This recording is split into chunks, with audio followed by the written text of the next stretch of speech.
मुझे ऐसा लगता है कि शांति निकेतन ना एक बहुत ही हर घर की कहानी वाला हिसाब है। उसमें दो ऐसी जनरेशन्स के बीच का कॉन्फ्लिक्ट है कि जो दोनों ही सही है, गलत तो उनमें से कोई नहीं है, लेकिन अब किस एंगल को आप ज्यादा सही और किसको ज्यादा कम सही मानते हैं, ये अब आपके देखने के ऊपर है। ये जो बैलेंस है दोनों जनरेशन के कॉन्फ्लिक्ट का और दोनों का अपनी अपनी जगह पे सही होना, ये शांति निकेतन को आई थिंक बाकी फिल्म से थोड़ा अलग बनाता है। सोशल मीडिया और ऑनलाइन प्लेटफॉर्म होने की वजह से लोगों को फिल्म के बारे में बहुत पहले से पता चलना शुरू हो जाता है कि अच्छा XYZ फिल्म वहां गई है, तो वो वेट करते हैं कि वो कब अपनी कंट्री में आया, वो कब वो देख पाए। Things have changed. वो आर्ट फिल्म और इंडिपेंडेंट फिल्म, कमर्शियल फिल्म का जो गैप है ना, वो धीरे धीरे I think day by day is coming very close and less, so that's a good thing. And सबसे पहले कॉन्ग्रेचुलेशन कि आपकी फिल्म जो है Shanti Niketan international film festival, Nepal international film festival में गई थी। Thank you so much. कैसे मतलब कि क्या एक्सपीरियंस रहा आपका? मेरा एक्सपीरियंस बहुत अच्छा रहा और बहुत टीम भी बहुत एक्साइटेड थी और वहाँ बहुत अलग अलग तरीके की फिल्म्स आई थी। सब फेस्टिवल का एक the most important part of the festival is that you get to watch different kind of films by different people. You get to see lot of same emotions in a different way, how people project it. So we really had a good time. Ma'am Shanti Niketan की बात की जाए तो ऐसा क्या खास था कि जो इंटरनेशनल फिल्म फेस्टिवल में चली गई? ऐसा क्या रीजन था आपको लगा कि फेस्टिवल वालों को ये फिल्म बहुत अच्छी लगी? मुझे ऐसा लगता है कि शांति निकेतन ना एक बहुत ही हर घर की कहानी वाला हिसाब है उसमें, और उसमें दो ऐसी जनरेशन्स के बीच का कॉन्फ्लिक्ट है कि जो दोनों ही सही है, गलत तो उनमें से कोई नहीं है, लेकिन अब किस एंगल को आप ज्यादा सही और किसको ज्यादा कम सही मानते हैं, ये अब आपके देखने के ऊपर है। आप किस जनरेशन को बिलोंग करते हैं तो आप अपनी जनरेशन से ज़्यादा कनेक्ट कर पाएंगे। अगर आप ओल्डर जनरेशन को बिलोंग करते हैं तो आपको लगेगा कि अरे ये तो हमारे साथ भी आजकल हो रहा है, और अगर आप यंगर जनरेशन को हैं तो आपको लगेगा कि हम भी इसी फिक्स में हैं, अब हम क्या करें। तो आई थिंक ये जो बैलेंस है दोनों जनरेशन के कॉन्फ्लिक्ट का और दोनों का अपनी अपनी जगह पे सही होना, ये शांति निकेतन को आई थिंक बाकी फिल्म से थोड़ा अलग बनाता है। हम यूजुअली हम देखते हैं कि अगर फेस्टिवल में फिल्म गई है तो फिर यहाँ पे कमर्शियली फिल्म इतनी ज़्यादा सक्सेस नहीं करती, या लोगों ने फिर फेस्टिवल की फिल्म को एक आर्ट फिल्म टाइप का बोलने लगे हैं, तो क्या कहेंगे? मुझे ऐसा लगता है अब वो हिसाब नहीं है। अब बहुत सारी ऐसी फिल्म्स हैं जो फेस्टिवल्स में ट्रैवल करती हैं एंड देन वो अपने होम कंट्री में बहुत अच्छे से रिलीज़ भी होती हैं और लोग वेट भी करते हैं, क्योंकि मतलब सोशल मीडिया और ऑनलाइन प्लेटफॉर्म होने की वजह से लोगों को फिल्म के बारे में बहुत पहले से पता चलना शुरू हो जाता है कि अच्छा XYZ फिल्म वहाँ गई है, तो वो वेट करते हैं कि वो कब अपनी कंट्री में आया, वो कब वो देख पाए। तो I think things have changed. वो आर्ट फिल्म और इंडिपेंडेंट फिल्म, कमर्शियल फिल्म का जो गैप है ना, वो धीरे धीरे I think day by day is coming very close and less, so that's a good thing. Nandan ji, actor से प्रोड्यूसर बनने का काफ़ी बड़ा स्टेप होता है, तो क्या आपको लगता है कि आपकी क्रिएटिव कंट्रोल अब ज़्यादा हो गई है या प्रेशर अभी डबल हो गया? यस, एक्टर से प्रोड्यूसर बनने का जो स्विच नहीं बोलूँगी, it's like both responsibilities I am doing it at the same time. ऐसा नहीं है कि एक छोड़ दिया है और दूसरा कर रहा है या ये छोड़ दिया है।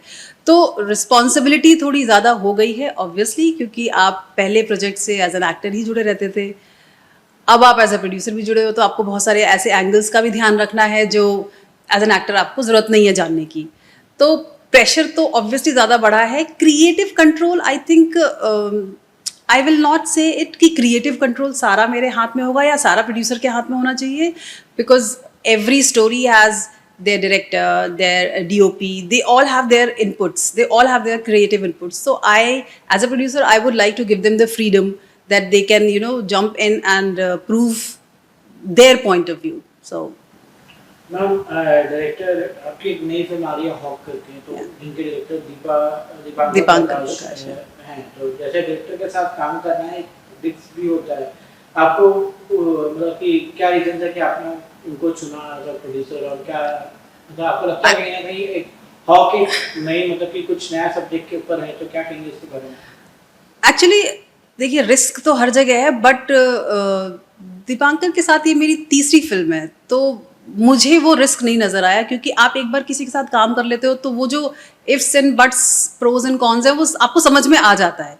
तो मैंने नहीं चूज किया. आई थिंक हम दोनों का ये कोलैबोरेटिव एफर्ट है, क्योंकि कहानी उन्हीं की है, राइटर वही है, डायरेक्टर वही है, तो वो ज़्यादा अच्छे से जानते हैं इसको किस तरह से पर्दे पर लेकर आया जाए. तो वो रिस्क बहुत पहले ख़त्म हो गया था. शांति निकेतन भी उन्हीं की फिल्म है, तो आई थिंक शांति निकेतन से पहले ही या शांति निकेतन करते करते ही ये चीज़ बहुत सारी क्लियर हो गई थी कि हम as a director actor set पे किस तरह से बॉन्ड कर रहे हैं. उसके बाद जब ये डिसीजन हुआ कि हाँ let's get on board with Hawks as a producer, तो भी we were very clear with our duties, so there was no conflict as such. Ma'am, Hawk की बात की जाए तो हॉक में बड़े एक्टर्स भी हैं, जैसे वरुण सोपटी, राशि देशपांडे, आशीष विद्यार्थी. तो इन नामों के साथ काम करना है एक पावर मूव लगता है. क्या ये कास्टिंग से टैलेंट पर बेस्ड थी या कोई स्ट्रेटेजिक वो था? ये casting purely and purely talent पे बेस्ड थी.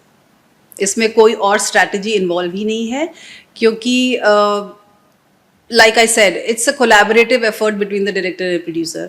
ऑप्शंस सबने रखे अपने अपने, उसमें से जो बेस्ट लगा, जो ज़्यादा क्लोज टू द कैरेक्टर लगा, उनको रखा गया. थ्रिलर्स की बात की जाए तो मैम बहुत बॉलीवुड में बहुत थ्रिलर्स बन रहे हैं, तो हॉक में ऐसा क्या चीज़ है जो ऑडियंस को मतलब सीट से बांधे रखेगा?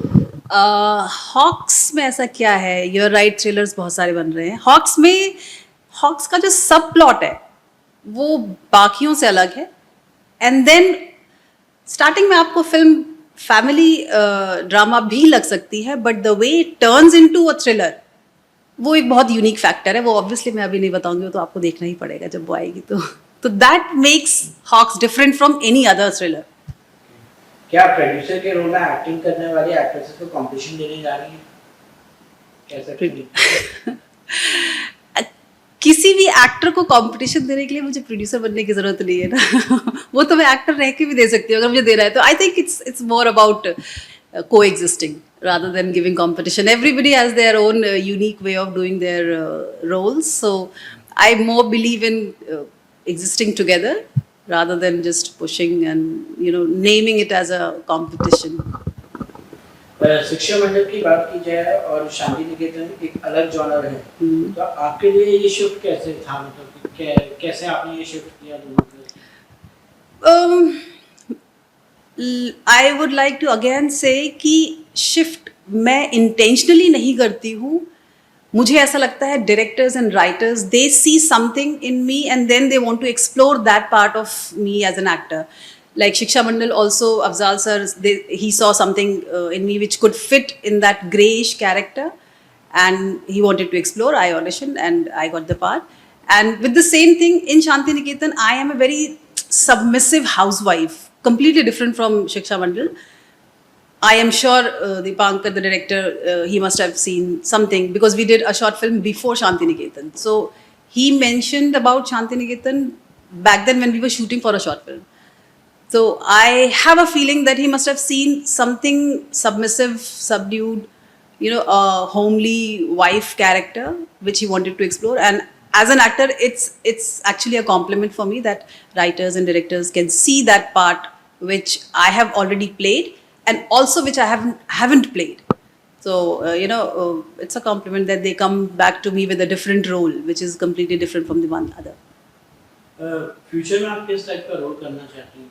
I would love to do action thriller, which I have done recently, but I would like to do more, like hardcore action. I've just finished a film.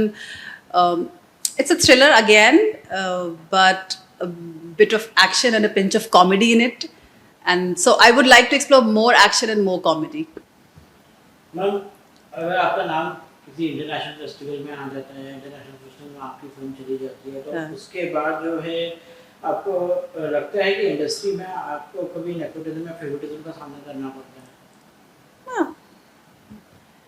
या आप कैसे देखती हैं नेपोटिज्म और फेवरेटिज्म को? मतलब फेवरेटिज्म तो हर जगह है ना, तो हम उसको इग्नोर तो कर ही नहीं सकते. हम उसको मे बी हम उसको इस तरह से देख सकते हैं कि you keep doing your work will speak for yourself. You don't have to prove any point apart from your work. Just show what you're doing, what you're good at in front of camera, and then let the world decide. And I think audience has a bigger decision maker than anybody else. एक और चीज आती है सामने की मतलब कि जो भी न्यू कमर एक्टर्स हैं या जो भी एक्टर्स अभी तक इंडस्ट्री में इतना नाम नहीं कर पाए हैं, तो उनके लिए एक चीज़ ये प्रॉब्लम होती है कि मतलब ये सोशल मीडिया आ गया है, तो लोग जो है अभी सोशल मीडिया से सोशल इन्फ्लुएंसर्स भी आ जाते हैं एक्टिंग करने के लिए, जिनके Correct. बहुत ज़्यादा बड़े हुए हैं। Correct. तो आपने कभी ऐसा फेस किया है कि मतलब ये है कि जो है आपने वो रोल के लिए ट्राई किया हो, बट फिर जो है कोई social influencer Yeah, it's there. Yes, yes. किया है फेस. जिसके फॉलोवर्स ज्यादा थे उस वक्त उसको नहीं लिया गया, बट आई विल अगेन से these things doesn't dishearten me anymore. शुरुआत में लगता था, but I have seen also कि सिर्फ फॉलोवर्स होके कास्टिंग करके भी प्रोजेक्ट ज्यादा कहीं गया नहीं है. At the end of the day directors, producers, they are realizing that they need actors who can perform in front of camera and not only on the reels. You know, you will at the end of the day need an actor.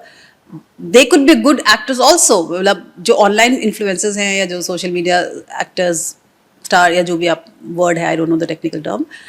तो अगर वो अच्छी acting करते हैं तो उनको भी मौका मिलेगा, लेकिन आप नंबर गेम से एक दो स्टार्ट कर सकते हैं, बट लॉन्ग रन में आपको फिर भी टैलेंट चाहिए ही होगा. ऐसा कोई डिसहार्टेड मोमेंट हुआ जब आपको ऐसा लगा कि भैया अब तो जो है वापस चला जाना चाहिए, यहाँ पे आई हूँ? नहीं ना, वो तो क्रॉस भी नहीं हुआ. वो कभी एक्चुअली वो ऑप्शन ही नहीं था कि चले जाना चाहिए. You just do your work. Like I believe that I should continue doing what I love, keep looking for the opportunities and keep creating opportunities. The reason why I shifted is a wrong word. I added the producer angle to my career is because I wanted some stories to be told, some stories to see, light. That's the only reason. If I have resources, why not use it? I'm a cinema lover. I am a hardcore Bollywood person, so I would like all the stories to be made which I believe in. So I did find my new ways to make it happen, but I never thought कि नहीं अब हो नहीं रहा है, अब चलते हैं वापस. नहीं हो रहा है तो और क्या तरीके हो सकते हैं होने के, वो खोजना ज़्यादा ज़रूरी है बजाय कि रैप अप करके निकल जाओ. एक चीज़ और है, फीमेल लेड फिल्म जो मतलब कि पहले के टाइम में इतनी नहीं बनती थी और अब बनने लगी है, बट आपको लगता है धीरे धीरे चीज़ें बदल रही हैं फीमेल सेंट्रिक फिल्म्स को लेकर? मतलब हाँ, धीरे धीरे चीज़ें बदल रही हैं. अब फीमेल सेंट्रिक फिल्म्स ज़्यादा बन रही है, मुझे तो ऐसा लगता है, क्योंकि अब सिर्फ फीमेल एक्टर्स ना लव इंटरेस्ट बन के ही नहीं रह गए. अब उनके ऊपर बेस्ड स्टोरीज लिखी जाती है. अब वो वाला एंगल नहीं है कि ठीक है वाइफ है, लवर है, या लेट्स से मदर वाला रोल है, दैट्स इट. मतलब फिल्म में उनका उतना ही रोल है, वहां तक सीमित नहीं है. अब एक माँ के अपने रिवेंज की कहानी भी बन रही है, एक बहन की अपनी स्ट्रगल की कहानी भी बन रही है. तो I can see more female led films at this time. आपके हिसाब से क्रिटिक्स की तारीफ और ऑडियंस की पसंद दोनों में अगर फर्क हो तो आप किसकी वैल्यू ज़्यादा करते हैं? I think they are correlated. क्योंकि क्रिटिक्स जिसकी तारीफ करते हैं ऑडियंस उनको देखना चाहती है, ठीक है, और ऑडियंस जिसकी तारीफ करते हैं क्रिटिक्स भी देखना चाहते हैं कि ऐसा क्या है. तो I think they run parallelly. It's very difficult to kind of separate them in a different box, because I've seen जिनकी फिल्म्स बहुत हिट हो जाती हैं तो क्रिटिक्स भी उनके बारे में देखना चाहते हैं, लिखना चाहते हैं कि भी ऐसा क्या है जो इतना पसंद किया जा रहा है. और on the contrary, on the other side, अगर क्रिटिक किसी के बारे में लिख देता है तो जो जो जो पब्लिक पढ़ रही है ऑनलाइन, तो वो भी बोलते हैं कि अरे अच्छा इनका नाम बहुत आ रहा है, जरा देखे तो इन्होंने क्या किया है. तो वो क्यूरियोसिटी लेवल जो है ना, वो एक दूसरे को बनाए रखती है, वो दोनों को साथ में रखती है एक्चुअली. शिक्षा मंडल और शांति निकेतन दोनों ही सोशली रेलेवेंट प्रोजेक्ट्स था. तो क्या आपको लगता है कि आजकल के एक्टर्स ग्लैमर और फेम के लिए रोल्स चूज कर रहे हैं कि सोशल इम्पैक्ट के लिए? हाँ, that I guess is a very personal choice. I can't comment on anybody else's behalf, but I like to choose roles which has balance of both. Sometimes it needs to be projected in a way that it says something to you and it gets stuck with you. Sometimes it's just a light-hearted comedy, which is a bit of glamour with it. So I don't know how to answer this question correctly, but कभी कभी roles हमें खुद ही choose कर लेते हैं, हमें बहुत ज़्यादा उनके पीछे भागने की ज़रूरत नहीं पड़ती है. तो अब उस वक्त ही आपका अपना डिसीजन होगा कि आप क्या करना चाहते हैं. So I guess that goes with all the actors. OTT के बाद आपको लगता है कहीं ना कहीं कुछ इंडस्ट्री में वर्क कल्चर कुछ चेंज हुआ है या फिर और सब्जेक्ट ओरिएंटेड फिल्म आ रही है? जैसे ओटीटी में हम देखते हैं कि काफ़ी जो भी फिल्में बन रही है या कोई भी सीरीज आ रही है तो उसमें सब्जेक्ट रहता है, Subject रहता है. आर्टिस्ट हाँ, हाँ. हर एक एक्टर का, हर एक कैरेक्टर आर्टिस्ट का भी Absolutely. एक स्टोरी होती है. हाँ. स्टोरी होती है. तो क्या कहेंगे उसके बारे में? आपको लगता है कि न्यू एक्टर्स को या स्ट्रगलिंग एक्टर्स को या फिर जो एक्टर्स फिल्म में इतना रिकग्निशन नहीं पा रहे थे वो इसमें ओटीटी में पा रहे थे? I totally agree. We have so many examples जो जब तक सिर्फ फिल्म तक सीमित था मामला, तब तक एक हीरो, एक हीरोइन, एक विलन की कहानी हुआ करती थी. ओटीटी प्लेटफॉर्म ने उसी सेम कहानी को आप 8 एपिसोड में अगर कहना चाहेंगे तो जो उसके बाकी कैरेक्टर्स हैं उनके भी जीवन के कोई ना कोई पहलू को तो आपको निकालना ही पड़ेगा ना. तो कहीं ना कहीं मैं फोर्स नहीं बोलूँगी, लेकिन कहीं ना कहीं आप राइटर्स को और मेकर्स को सोचने के लिए मजबूर किया है कि भाई ये भी एक बंदा है जो आया था शो में, इसकी क्या कहानी है, लोग ये भी जानना चाहेंगे.